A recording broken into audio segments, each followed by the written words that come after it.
Good evening. Welcome to the February meeting of the League, the ABC League of Women Voters. The League is an organization that is committed to educating and to increasing voter engagement across the United States. Tonight, we are going to have the topic of solar power, distribution grid interconnected. All of those will be explained. Brian Burandt is our speaker tonight. He is currently a vice president of power supply and business development at Connexus Energy. He has 20 years of experience. What says more than actually, Brian? More than 20 years of experience, most of it with Connexus, which serves most of us in our communities. It provides electricity and related products and services for approximately 132,000 homes, 7 counties in the North Metro.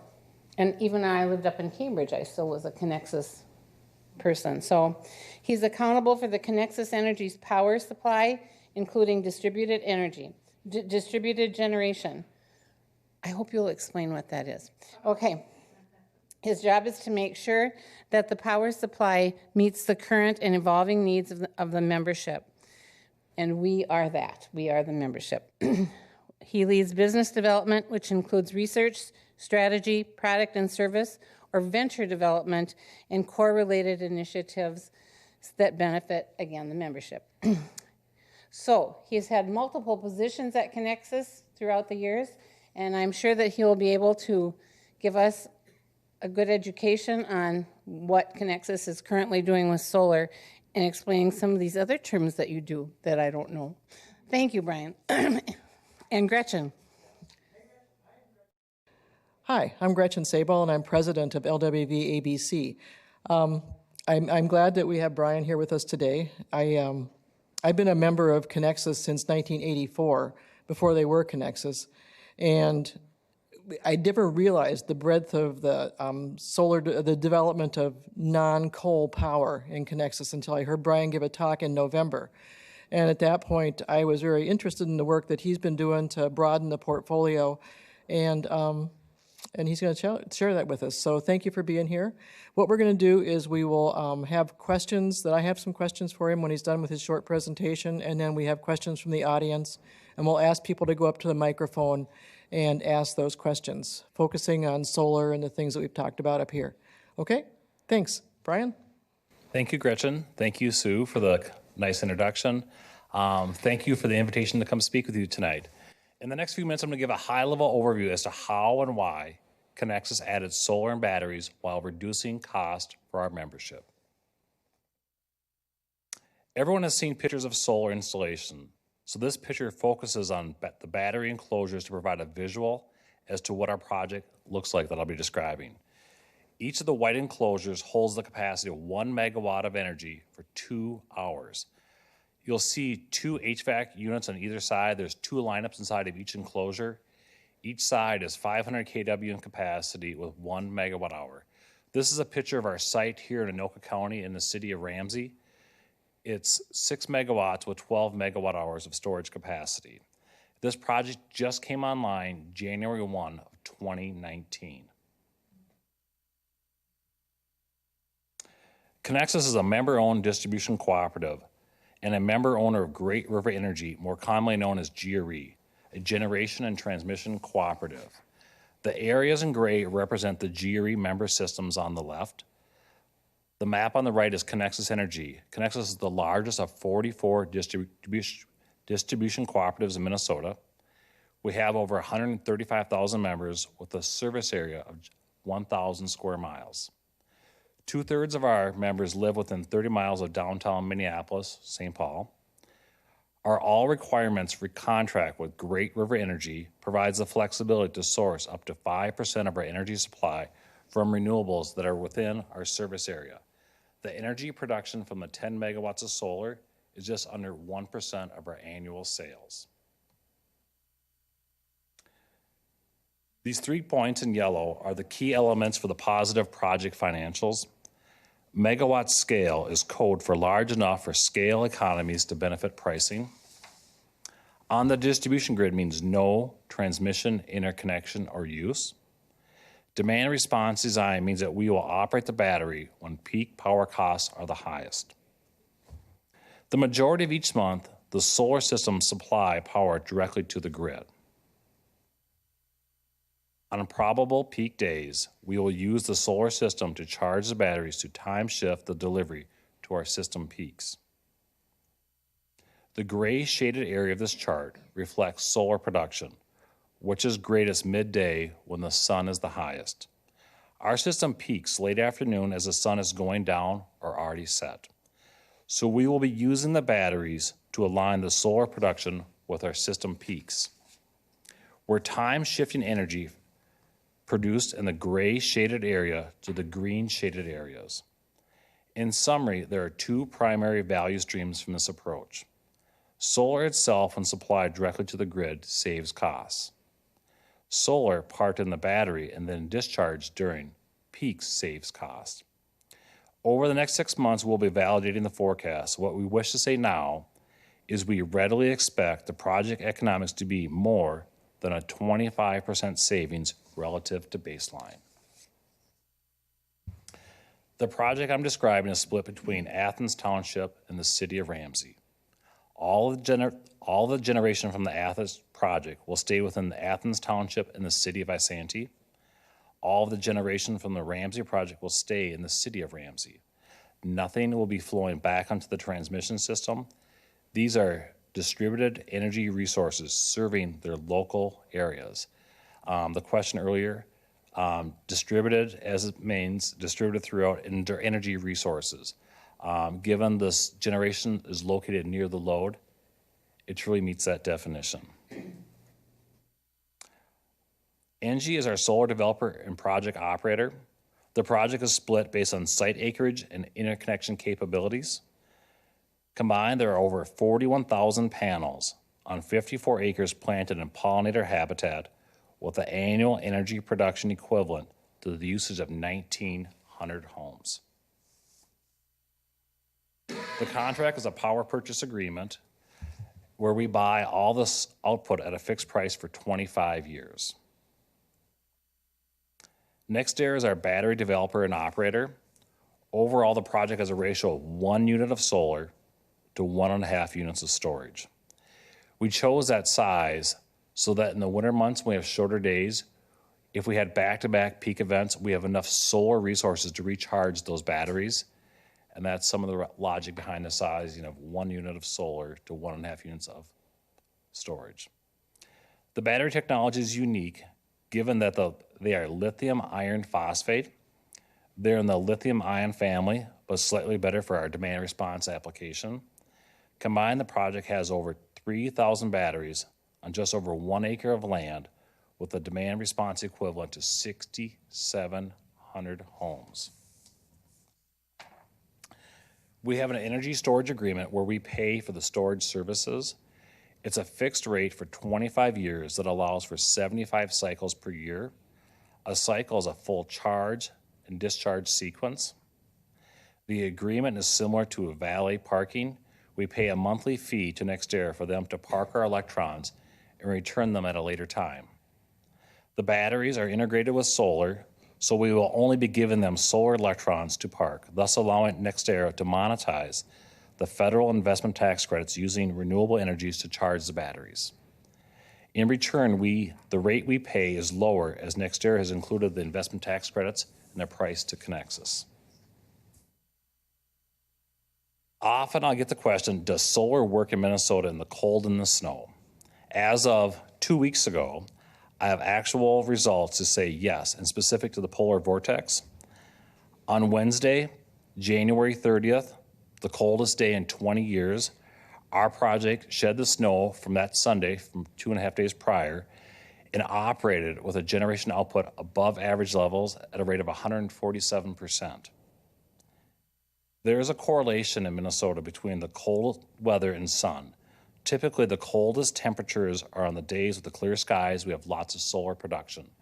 So that day was bluebird skies, lots of solar, and we had back-to-back events. That Tuesday night, we drained the batteries down. Then on Wednesday, we had enough solar resources to bring the batteries all the way back to full charge and discharge again when the sun went down. We began for this project 2.5 years ago. It started with a survey of our membership reflecting their interest for us to add more renewables with the caveat the rates would not go up as a result. The survey results prompted us to take a hard look at batteries. Between the 2016 pro forma estimates and the 2018 contract execution, the price of batteries decreased by 50%. I'll say that again, we are paying less than half what we modeled in the 2016 pro forma. That concludes my brief overview of the Connexus Grid Integrated Solar Plus Storage Project. And now I'll take questions from Gretchen and the Thanks. audience. So the project cost dropped quite a bit from the time you've developed it? Is that what you just said? Correct. The price of batteries that we modeled in 2016 was more than double what we actually ended up paying in 2018. And that was because of federal, no. It's because the technology price was coming down. In December of 2015, the federal government extended the production tax credits for wind. They extended the investment tax credits for solar. Okay. But they also added the inclusion if you use renewable energy to charge batteries, the full 30% ITC is applicable to the battery storage system.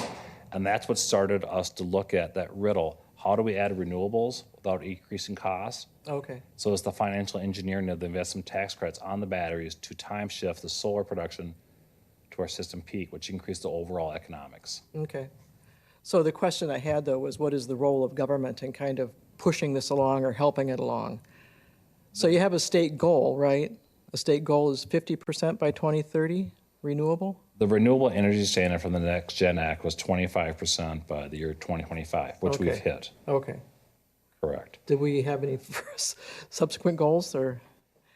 Great River Energy has a stated goal as of last summer to be 50% renewable by 2030. It's not a mandate. Okay. It's an internal goal that we have. Well, good. Yeah, Great River Energy is something that Brian talked about. He had the map that showed their service territory only in Minnesota. Are they just in Minnesota? East Central Energy, a member of GRE, serves a portion of northwestern Wisconsin. Okay. So mostly Minnesota. Correct. And then Connexus is one of the member companies that is a member of this larger cooperative, Great River Energy. So I was reading Great River Energy's integrated resource plan, and they were talking about the different kinds of power that they get. So they are shifting away. I think that we knew in the past that Great River Energy used a lot of coal, that they had coal plants out in the Dakotas that they used for power. And now they've been closing some of those, and they've been changing their mix. They ended a contract with a coal burning plant in Wisconsin, and now they're bringing on more solar, wind, and other sources.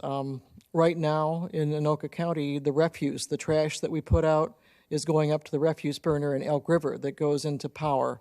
And Great River Energy also gets power from a methane digester up at a dairy farm near Princeton.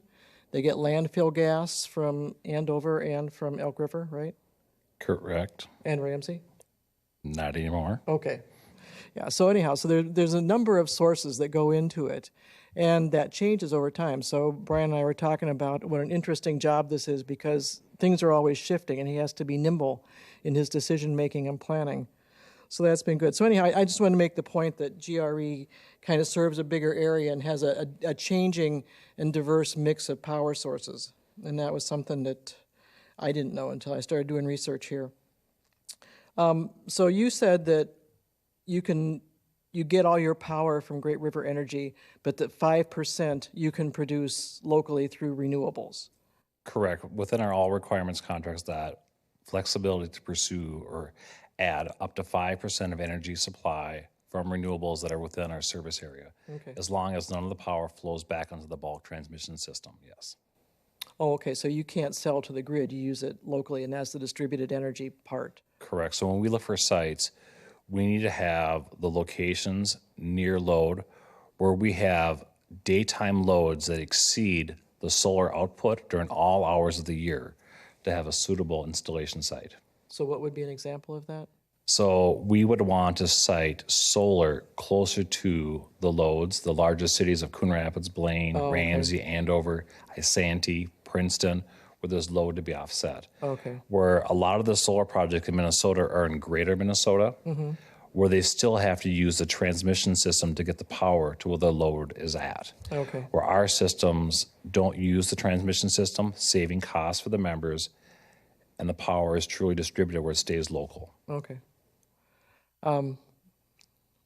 So you said that 1% now, with your solar projects that you have right now, it's 1%, and so that leaves you 4% of additional solar that you could add in and still stay within your contract, right? Correct. So you are actively then looking for more spots? We will be releasing an RFP for solar at the end of the first quarter of 2019 for another 5 to 7 megawatts of solar, yes. Okay.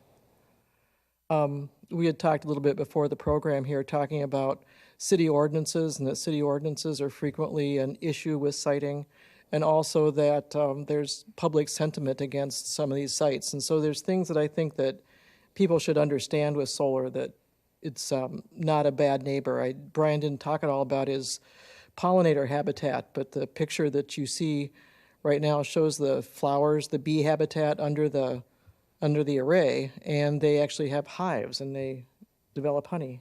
Correct. So this is a picture of our community solar array at Connexus. You see the black-eyed Susan flowers here.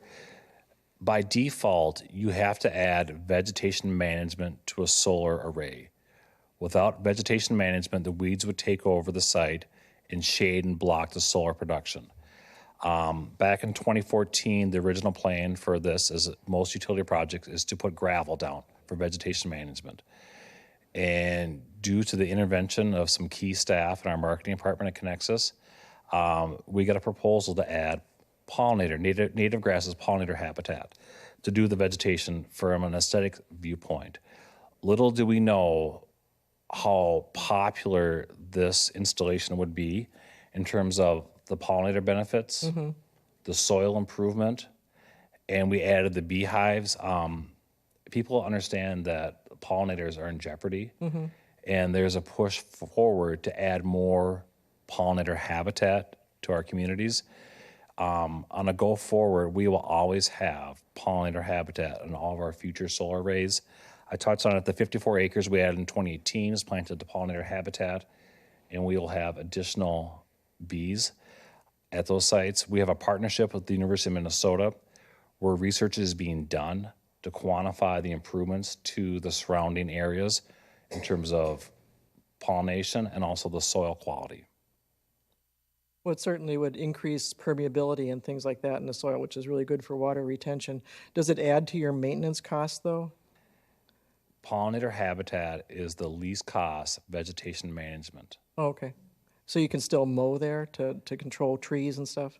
To simulate natural burn off of prairie, yes, Yeah, okay. they would do that. Oh, good. So solar on rooftops is something that we think about. You know, if we traveled in Europe, you go to Germany, you'll see a 300-year-old barn with solar on the roof, you know, and all kinds of things like that. It's very common there, and we don't see it so much here. Is that something that you're also looking at? We do have members. It's slowly but surely adding more rooftop solar. Rooftop solar has its own unique set of challenges, and where you see it more prevalently in Germany, where their electric rates are substantially higher than what we have here in Minnesota. Okay. The lowest cost solution is still ground-mounted systems. Yes, rooftops are free, but there's a lot of challenges around the maintenance, the installation expense. A residential application can have twice the effective rate as a utility scale project of solar. Say that again? The price we pay for a utility scale project is half of what a homeowner would pay Oh, for okay. rooftop installation. Okay. Well, what about a place like Walmart or a school? A place that uses a lot of power could generate their own power, right? Correct. They have the rooftop space, but again, it comes down to the economics. The physics, it works, but the maintenance and installation expense is still greater than the power supply offset. Okay. So that's a challenge that's holding back the Walmarts, the Targets of the world in Minnesota. You see it in California, Yeah. where the rates are 50 to 100% more than what they are here in the Midwest. So it's the low cost of power here that's holding us back in solar development, huh? Driven by the wind resources we have in the Midwest. Yeah. Correct. Okay. Well, thanks. So I'd heard a statistic that if you have an electric car, that it takes about half as much as your house does in terms of power. Correct. So an average home is around 800 kilowatt hours per month. An electric vehicle could be around 400 kilowatt hours. The challenge with electric vehicles that the instantaneous load when charging could be 2 to 3 times the actual usage of the home. Oh, okay. So if we had people coming home plugging in their cars at the same time they're cooking, cleaning, living in their house, there will be some challenges on the distribution infrastructure, especially if you see clustering of EVs in a neighborhood where they have shared transformers that they all had EVs charging at the same time on peak. That will be a challenge. Therefore, we have rate incentives to encourage the charging to off-peak periods when you're not cooking, cleaning, living in the house, watching TV, and they do it from 11 to 7, and we offer a discount for that. Okay, so you guys think about questions here. I got one more, and then you can start coming up, so you can start getting ready. Oh, I guess I was going to ask you about the amount of solar, residential solar, and you said it's very small and growing.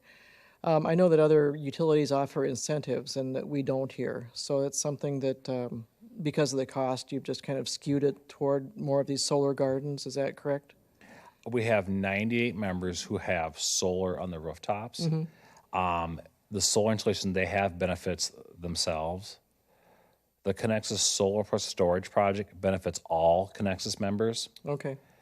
Right now, 20% of the electrons coming out of the outlet are already renewable, and we're adding to it with local renewable energy as well. Okay. But to the degree we save money, which we are doing with this project, all of the Connexus members benefit from that power supply arrangement. Well, that was another thing. So I noticed online that you can sign up to get solar power through Connexus. How does that work? So each generation system is registered with Emirates. It's the Midwest Renewable Energy Tracking System, RECS, the Renewable Energy Certificates. So we register the RECS with Emirates, and then we do a retirement on behalf of those who want their power resource green from either solar or wind. Okay. So you pay an upcharge, and you basically are then assured that the power that you're using at your house is based on green sources. We're matching renewable supply with the load at the house. You can't split the electrons going down the wire. Yes. No, I only want good electrons at my house. So, anybody have any questions? Come on up to the mic.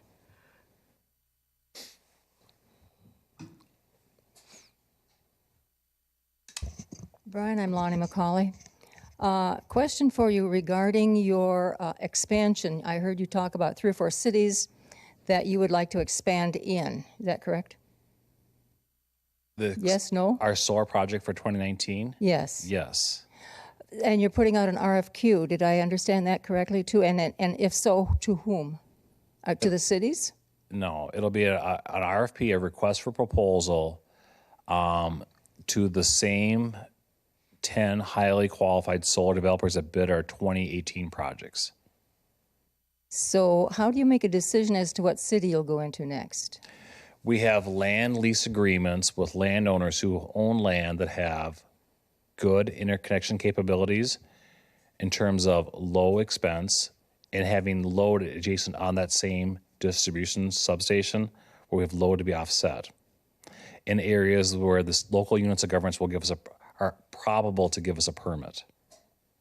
So it comes down to interconnection capability, the lease rate for the land, and the local unit of government in terms of their permitting process. And do I understand that the energy that's created goes to that city specifically? It stays in that local substation area, yes. Okay, thank you. I guess a sub-question to what Lonnie was asking would be if we wanted our city to participate in this, is there a way that we could advocate for that? Or it sounds like it would be these 10 highly qualified companies that are doing the... Yeah. So we need to work with them? You need to adopt an ordinance in Andover that will allow utility scale solar, because right now you don't have one. And then we need to find cost-effective land that the project would pencil out on. Okay. Yeah. All right. Wes? Brian, thanks so much for your presentation tonight. I'm Wes Falconant. I live here in Andover, actually just a handful of blocks away from where we are right now. I know almost nothing about this. I'm a consumer, but I leave you guys to be the experts. So I've got two kind of general questions and one that ties back with the solar for you. One of your slides that you showed was from the polar vortex a couple weeks ago now. Excel had a lot of customer areas that basically ran out of enough product where they were asking people to make changes on what their thermostats were and so forth, and Connexus didn't. So one general question just is, what was the difference for Connexus in that situation versus what was happening to Excel at that point? Second is the map with the area of coverage that you have. And again, a general question is, there's no competition, as I understand it, between like Excel and Connexus in terms of where you are, but how does that arrive at? Because I had the impression that there were some of the customers that Excel had without the proper energy that seemingly were within that mapped area, and I'm a little confused by that. And then somewhat of a solar-related question, and that is solar versus wind. I will drive past, not far from here, the big windmill right outside of Anoka High School, and with the push on solar, what is being done in related type of ways to be utilizing wind as a different type of energy source versus what we're doing with the solar projects? Okay. So the first question is related to Excel Energy gas. It was a gas constraint they had on their gas distribution system, not electric. Yeah.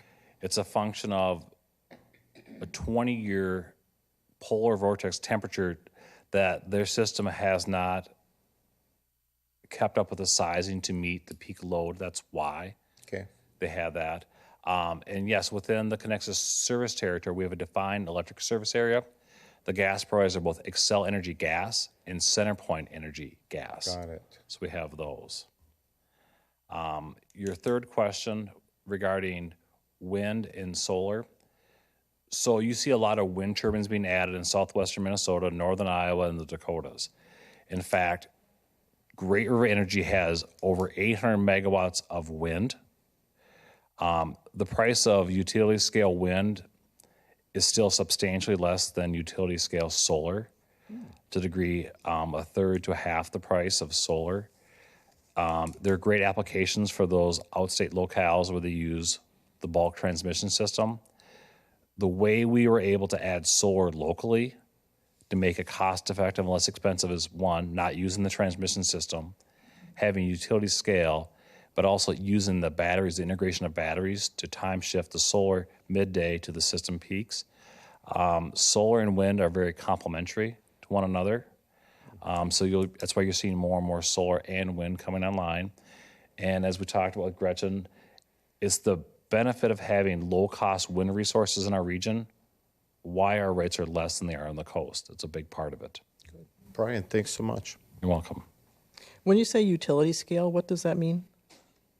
I'm talking megawatts. Typically, you need to have at least 2 megawatts, which is 10 to 12 acres of solar, to have a strong, financial, viable project. Okay, so utility scale, for those of you who might be thinking about trying to work on these projects with your cities in the future, utility scale is about 2 megawatts and 10 acres of solar? So rule of thumb is 5 to 6 acres per megawatt. So we have a fixed tilt system, so the panels don't tilt at all, so we need about 5 acres.